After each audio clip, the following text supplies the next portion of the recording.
कानपुर में डीएम और सीएमओ के बीच चल रहे घमासान में सरकार ही राजनेताओं में देखने को मिली गुटबाजी। कोई डीएम के समर्थन में तो कोई सीएमओ के समर्थन में पत्र लिख रहा है। उसी बीच कानपुर के ऑटो ड्राइवर राकेश कुमार सैनी ने मुख्यमंत्री को ज्ञापन भेजा, जो कि डीएम के कार्यकाल से प्रभावित होकर उनका स्थानांतरण न हो, उसके लिए मुख्यमंत्री से गुहार लगाई। सुनिए और क्या कुछ कहा हमारे चैनल न्यूज एमपीडी के रिपोर्टर राजेश गुप्ता के साथ। नमस्कार, मैं राजेश गुप्ता न्यूज़ एमपीडी में आपका बहुत बहुत स्वागत करता हूं। आपको बता दें, इस समय कानपुर में डीएम और सीएमओ के बीच आपसी विवाद चल रहा है। आपको बता दें यह विवाद क्यों चल रहा है और क्या कारण है। आपको बता दें, डीएम साहब ने जब कई सरकारी हॉस्पिटलों का निरीक्षण किया, उसमें कई खामियां पाई गई, कई कमियां पाई गई। सरकारी हॉस्पिटलों में डॉक्टर समय से मौजूद नहीं मिले, यहाँ तक कि सीएमओ साहब भी समय पर उपस्थित नहीं दिखे और उनके कार्यों से डीएम साहब जब नहीं प्रभावित हुए तो डीएम साहब ने सीएमओ साहब के स्थानांतरण के लिए और उन पर कानूनी कार्रवाई को करते हुए एक अपने उच्च अधिकारियों को लेटर जारी किया। जब डीएम साहब ने के भ्रष्टाचार को लेकर लेटर जारी किया तो सीएमओ साहब काफ़ी नाराज हुए और उन्होंने डीएम साहब के लिए अभद्र टिप्पणी करना शुरू कर दिया, जिसका सोशल मीडिया में ऑडियो भी वायरल हुआ। हालांकि हमारा चैनल और हम इस ऑडियो की पुष्टि नहीं करते हैं और ऑडियो में सुना गया कि किस तरह सीएमओ साहब ने डीएम साहब के साथ अभद्र टिप्पणी की और गलत भाषा का यूज किया। अब यह मामला टूल पकड़ता जा रहा है। इसमें कई सत्ता के विधायकों ने डीएम साहब का पक्ष लिया है और कई सत्ता के विधायकों ने सीएमओ साहब का पक्ष लिया है। अब यह मामला टूल पकड़ता जा रहा है और राजनीतिक गलियारों में भी इसकी हलचल मची हुई है। यहाँ तक कि सोशल मीडिया में भी आम जनता इस मुद्दे को गौर से देख रही है और समझ रही है। आम जनता भी इस मुद्दे में उतर आई है और यहाँ तक कि आम जनता कानपुर के डीएम साहब का सपोर्ट कर रही है और कुछ सामाजिक संस्थाओं ने भी मुख्यमंत्री को चिट्ठी लिखी है कि हमारे डीएम साहब अच्छे हैं, उनके कार्य सराहनीय है और हमें कानपुर में ऐसे ही डीएम चाहिए। कई सामाजिक संस्थाओं ने मुख्यमंत्री को चिट्ठी जारी करी है। इसी बीच हमारे साथ कानपुर के गरीब ऑटो चालक जी हैं, इन्होंने भी कानपुर के मुख्यमंत्री, इसी समय हमारे साथ गरीब ऑटो चालक हैं, इन्होंने भी मुख्यमंत्री जी को डीएम के पक्ष में एक चिट्ठी लिखा है और सीएमओ पर भ्रष्टाचार का आरोप लगाते हुए उनको स्थानांतरण की बात कही है।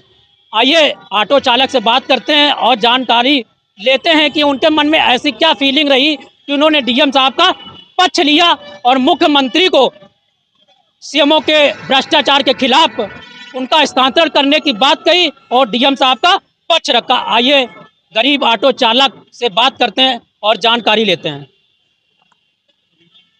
हमारे चैनल में आपका बहुत बहुत स्वागत है सर। आप लोगों का बहुत बहुत आभार है। क्या नाम है आपका? मेरा नाम राकेश कुमार सोनी है।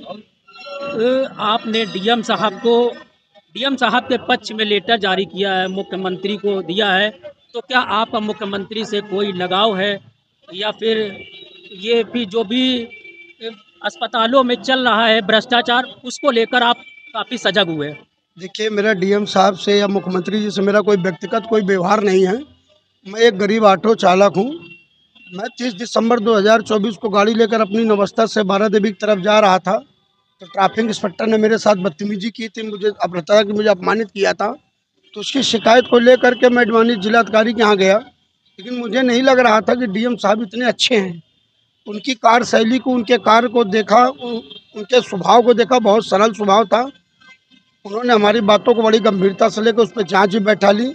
मैंने 26 जनवरी को इच्छा मृत्यु की अनुमति मांगी थी, क्योंकि जिस तरह से उन्होंने मुझे प्रताड़ित किया था, मेरे मन में जीने की इच्छा नहीं थी। डीएम साहब ने मुझे अपना चीफ गेस्ट बनाया, मुझे वही समाज के अंदर सम्मानित किया और मुझे एक नई जिंदगी दी जीने के लिए। हम लोग सवारी लेकर के हॉस्पिटल भी जाते हैं, कचहरी भी जाते हैं, तो वहाँ के जो सवारियाँ जाती हैं वो कलेक्ट्रेट भी जाती हैं, अस्पताल भी जाती हैं। तो हम लोगों को उन लोगों से पता चलता है कि डीएम साहब का स्वभाव कैसा है कैसा नहीं है। और डीएम साहब तो वास्तव में एक बहुत ही अच्छे व्यक्ति हैं। अच्छा, कहीं ना कहीं कानपुर के सीएमओ में भ्रष्टाचार का आरोप लगाया जा रहा है और देखा गया कि कई जगह अधिकारी डीएम साहब ने छापा मारा और अचौक निरीक्षण किया, जिसमें समय पर सीएमओ साहब नहीं उपस्थित हुए और कई डॉक्टर समय पर नहीं उपस्थित हुए। और उसको लेकर क्या कहेंगे कि क्या ये मामला बिल्कुल सही चल रहा है? सीएमओ साहब पर जो गंभीर आरोप लगाया जा रहा ये है। तो शासन की गाइडलाइन है, इसको डीएम साहब अमल कर रहे हैं और करना भी चाहिए। ये सीएमओ साहब को भी करना चाहिए। अगर शासन ने कहा है 10 से 12 जनता के बीच में रहना है ऑफिस में, तो आप उस समय पर उपस्थित रहें। अगर नहीं रहते हैं, अगर डीएम साहब ने इस तरह की कार्रवाई की है, मौके का निरीक्षण करके नहीं मिले हैं या जो व्यक्ति अनुपस्थित मिले या फर्जी तरीके हस्ताक्षर करके किए हैं, अगर डीएम साहब इस तरह का कार्य कर रहे हैं तो वास्तव में प्रशंसा काबिल है, करना चाहिए। और हम डीएम साहब के समर्थन में हैं। हम सत्य के साथ हैं, असत्य के साथ नहीं हैं। सरकारी हॉस्पिटलों की व्यवस्था को लेकर आप भी जाते होंगे अपना इलाज कराने, या आपके दोस्त यार मित्र सभी जानते होंगे, तो सरकारी हॉस्पिटलों में जो इलाज होता है और जो वहाँ की व्यवस्थाएं, उनके विषय में आप क्या कहेंगे? सरकारी हॉस्पिटलों की तो व्यवस्था आप छोड़िए, इतनी लाचार है। प्राइवेट की भी वैसे ही लाचार है, बस लाओ और जाओ। मरने का भी पैसा ले लेते हैं और जिंदे का भी पैसा ले लेते हैं। सरकारी अस्पताल में न दवाइयाँ फ्री मिलती हैं, न जांचें फ्री होती हैं। आप अल्ट्रासाउंड कराने जाइए तो 2 महीने का टाइम देते हैं। तो ये सीएमओ साहब की कमी है और सीएमओ साहब के खिलाफ जांच होनी चाहिए, निष्पक्ष उच्च स्तरीय जांच होनी चाहिए और दोषी हैं उनके ऊपर कार्रवाई होनी चाहिए। योगी जी से निवेदन करता हूं कि मेरे जो हृदय प्रिय कानपुर के हृदय प्रिय डीएम श्री जितेंद्र प्रताप जी हैं, बहुत अच्छा कार्य कर रहे हैं, सरल स्वभाव के हैं, ईमानदार हैं और हम सभी ऑटो चालक उनके समर्थन में हैं। उनको कानपुर में बने रहने दिए जाए, जिससे कि भ्रष्टाचार मुक्त कानपुर हो। अगर कहीं ना कहीं अगर देखा जाता है कि बीजेपी की सत्ताधार पार्टियां, कुछ विधायक सीएमओ के पक्ष में कूद पड़े हैं, कुछ विधायक ऐसे भी हैं जो डीएम साहब के पक्ष में कूद गए हैं, तो उनके लिए क्या कहेंगे कि क्या ऐसा करना चाहिए लोगों को? ये तो संगठन में खुद ही जवाब मिल गया है उनको। जो लोग सीएमओ के पक्ष में कूदे थे, जो लोग डीएम के पक्ष में कूदे हैं, वो तो संगठन की छवि धूमिल कर रहे हैं, क्योंकि मुझे लगता है वो भी भ्रष्टाचारी ही हैं। इस वजह से इसकी तो जांच होनी चाहिए। जांच होने में अगर डीएम दोषी होते हैं तो डीएम के खिलाफ कार्रवाई होनी चाहिए, अगर सीएमओ दोषी हैं तो दोषी उनके खिलाफ कार्रवाई होनी चाहिए।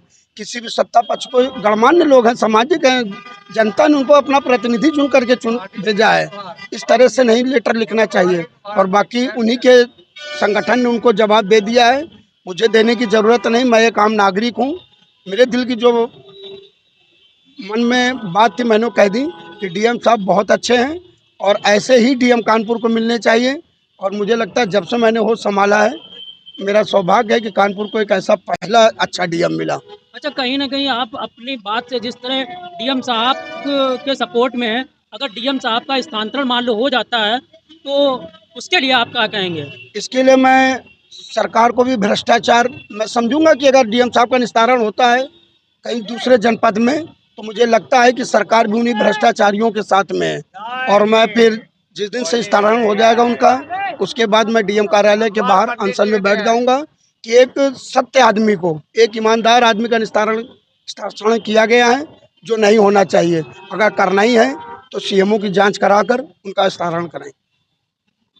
तो आपने सुना, ये हमारे साथ थे गरीब ऑटो चालक राकेश कुमार सोनी।